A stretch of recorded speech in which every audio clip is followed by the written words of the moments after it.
It appears something is making Wall Street ill. The financial markets have been on a tailspin with the Dow around 7,000 points. That's the lowest since 1997. In this week's Bottom Line, Neil Melanson tells us how the grain markets have been faring as the Dow plunges and whether or not there's a bottom to this market anytime soon. Neil? Well, Mike, I'm not sure if we've reached a bottom yet here, but we're kind of spinning around the same area for quite some time with little gains and little losses here and there. However, overall, the carryout from last year is overhanging this market, and the South American crop is coming on strong now, which means exports are down sharply from previous weeks, and China even canceled a contract last week. Corn exports are off sharply from last year, almost half of what they were in February of '08. Cumulative corn inspections are at 741 million bushels, which is half a billion bushels behind last year, with less than half the marketing year done. Soybean inspections, meanwhile, are lower than last year at 27.5 million bushels, which is somewhat lower than last year, but more importantly, behind the 5-year average.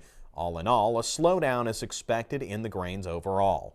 The bottom line here this week is that not only is the South American harvest coming on, but it is cheaper to export from South America to many countries, which is depressing prices here domestically.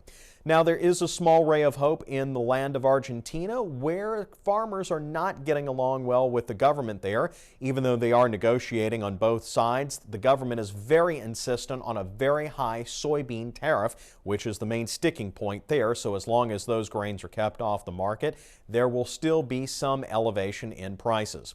Switching gears a bit, corn prices have been a bit higher following oil making a slight bit of a recovery. Again, those two are tied together, so as long as oil stays depressed, so will corn prices. Overall, a very bearish tone in the markets here over the next few months, as there's not the fundamentals to support higher prices. That's the bottom line this week. I'm Neil Melanson. Back to you in the studio, Mike. Thanks, Neil. And of course, to keep up to date with the markets every day, you can listen to Neil's reports on the Louisiana Farm Bureau Radio Network. For a list of stations where you can listen in, click on over to our website, twilatv.org, and we'll link you over.